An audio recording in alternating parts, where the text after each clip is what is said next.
Detrás do nome dunha ponte, un regueiro, un monte ou un penedo, agóchase unha información histórica que forma parte do noso patrimonio cultural colectivo. Hoxe imos ver como os topónimos son quen de preservar a memoria dun pobo e transmitir un legado cultural que perdurou no tempo. Benvidos a este anaco do mundo chamado Rodeiro.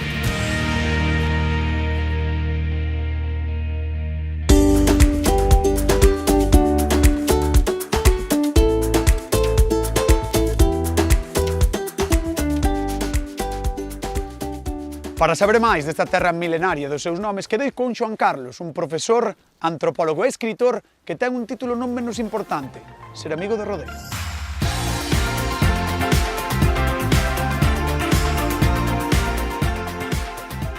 Xoán Carlos, a ver, contame por que me trouxeches aquí. Pois estamos aquí no castro de Baroncelle, é un dos 12 castros que forman parte do concello de Rodeiro, que está formado por 20 parroquias. A palabra Baroncelle, non? Que é o topónimo, e de onde ven? A palabra Baroncelle din que pode estar asociada pois ao posuidor desta terra, a un tal Baroncelli, non? De feito, curiosamente, pois en Verín hai o instituto que é o IES Castro de Baroncelli, entón garda moita relación tamén con isto, non? Entón sería o posuidor, fai referencia ao nome xermánico, e aí sería o posuidor destas terras de Baroncelle, que está dentro da parroquia de San Estevo de Carboentes, que, como ben indica o nome, pois podía fazer referencia a que aquí se fixera carbón vegetal no seu tempo, ainda que tamén hai algunha teoría que fala de que o nome de Carboentes podría vir dun xermánico tamén que sería pedra de car, non? E como vedes aquí é unha zona de moita pedra e as aldeas, a aldea de Baroncelle mesmo, todas as casas de pedra. Supoño que hai máis cousas que ver, non, aquí? Sí, vamos ir a outra época histórica. Pois, por favor, tira. Vamos logo. Vamos alá.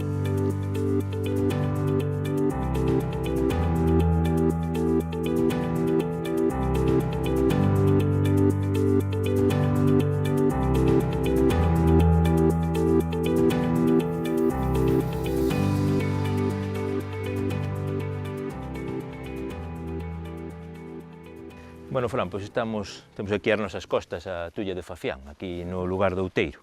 O Outeiro xa, como o nome indica, pois fai referencia a unha elevación no terreo. O nome de Tulla, que moitas veces fai referencia pois, ao almacenamento de gran. Entón, nas casas solía haber unha tulla feita a medida para o gran, pero esta nun principio era unha torre e que despois pasou a ser tulla, porque os señores desta torre acumulaban o gran das rendas como donos das terras aos veciños que traballaban nas súas terras. É unha tulla que está datada alrededor de mediados do século XVI, que ten 10 metros de altura por 8 de ancho, que tiña 3 pisos de nivel. O sea, tulla é unha artesa, non? Un lugar para almacenar algo. Sí, algo feito exprofeso para almacenar o gran e que despois se reutilizou para unha construción. Entón pasou de ser a Torre do Outeiro a ser a Tulla do Outeiro ou a Tulla de Fafián, que é a parroquia. Mira ti que interesante.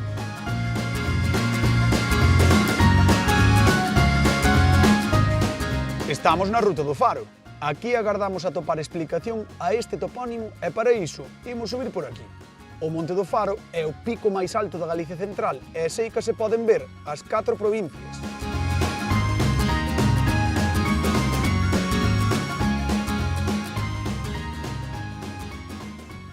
A min que xa me empezan a doer os cadrís por aquí, eu creo que imos camiño ao monte. Sí, o Monte Faro é dos máis altos aquí, ou o máis alto da comarca de Deza.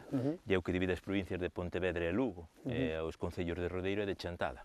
Nós estamos aquí na parte de Rodeiro, lóxicamente. E o do Faro, pois posiblemente leve ese nome porque era un lugar de moita visibilidade que servía de marcador para ambas provincias. Pode ser unha cousa parecida aos faros na costa ou a un facho.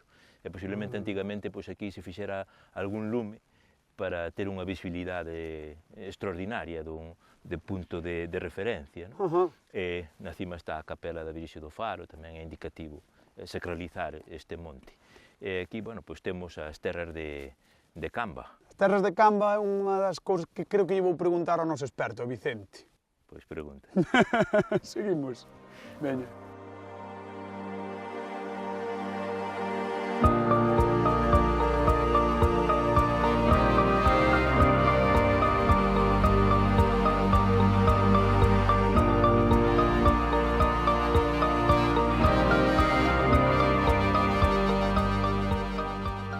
Carlos, eu non sei que é isto.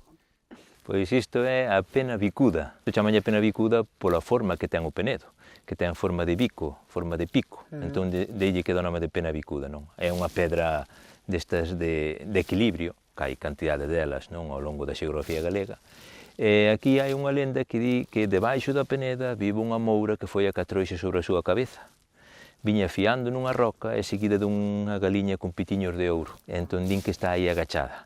Sexa o que sexa, tiña forza, amor, para cargar con ela. Si, tiña forza e os veciños din, intentamos tirala unha chea de veces, pero non hai maneira. Había que ser ela.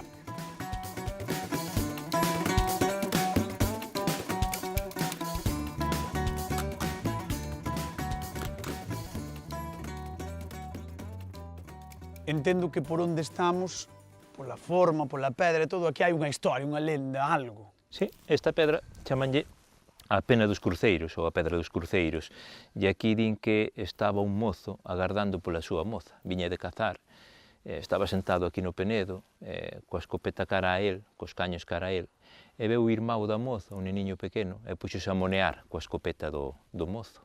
Non lle tiña o seguro posta a escopeta, e nese moneo coa escopeta deulle o gatillo, e entroulle un tiro, así por onde ao ombreiro, por onde a orella.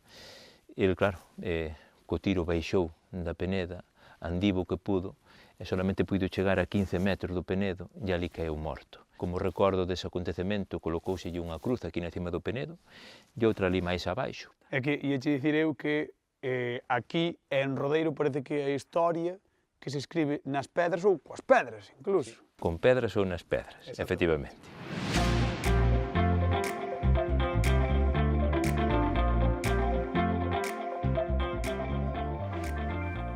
Continuamos buscando nomes por Rodeiro, polo camiño do inverno, que ademais é unha alternativa fantástica para a xente que non queira pasar polo Cebreiro cando neva no camiño francés.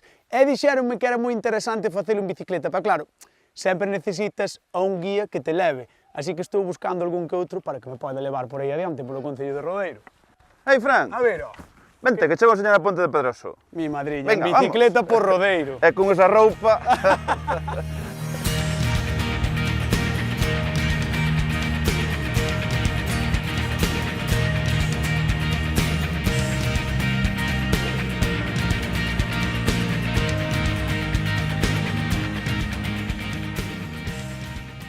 Ben, Luís, onde estamos e, sobre todo, isto parece turismo de interior. Bueno, pois estamos na Ponte de Pedroso, que é unha ponte que está sobre o río Arnego, que une as terras de Deza e de Camba. Por aquí pasa o camiño de inverno a Santiago, no punto kilométrico 67, e fai anos isto era considerado o centro de Galicia. Digo, eu estaba pensando no nome da ponte. De onde ven o topónimo de Ponte do Pedroso? Pedroso é un toponómico que fai referencia á abundancia de pedra que hai nestas terras. Como a propia ponte. Que xa o di. Rodeiro ten unhas excelentes terras agrícolas, pero tamén ser moi rica en pedra. De feito, aí, nada, a escasos metros podemos ver unha canteira que está sobre a Peniza, e aí lle ven o nome desta ponte, porque aquí pois foi unha excepcional testemunha de carros de ir e vir que levaban pedras para as construcións todas que hai na contorna, tanto dos concellos de Rodeiro como a de Lalín e a comarca de Deza. Mira, que che parece se continuamos rodando por Rodeiro? Bueno, sería magnífico.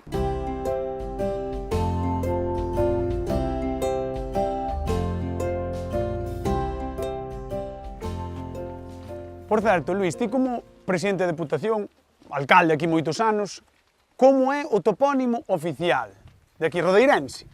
Según a Real Academia Galega, sería rodeirense, pero estas son as terras de Camba e desde antigo os de Rodeiro somos cambotes e cambotas. Vale, pois veña, cambote, imos, veña, tira.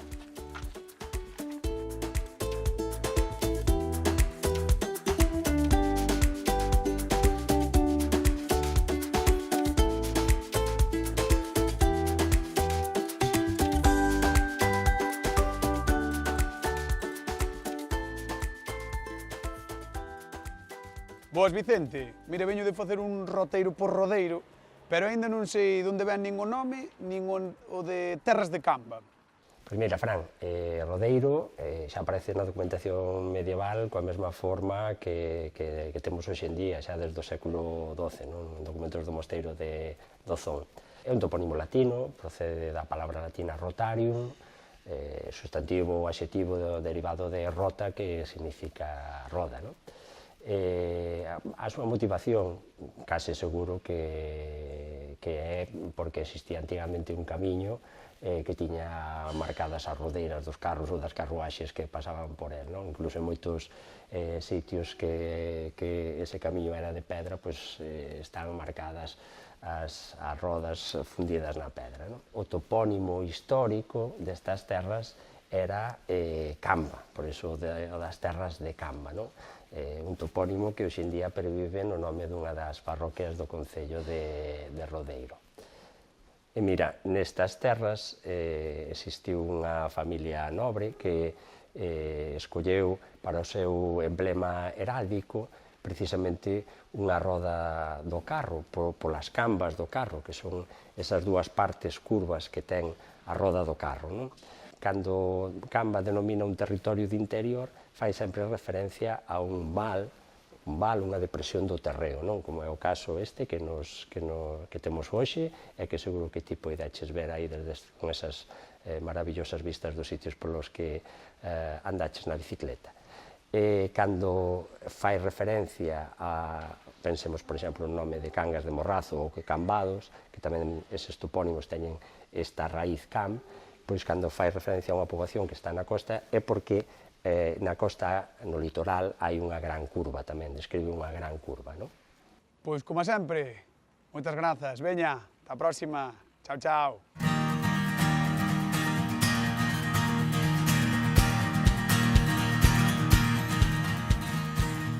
Hoxe acabamos de ver, aquí en Rodeiro, como os nomes das pedras teñen a súa propia historia, vencellada á do territorio no que están asentadas e ás xentes que o habitan. Os nomes da nosa terra agardan por vós.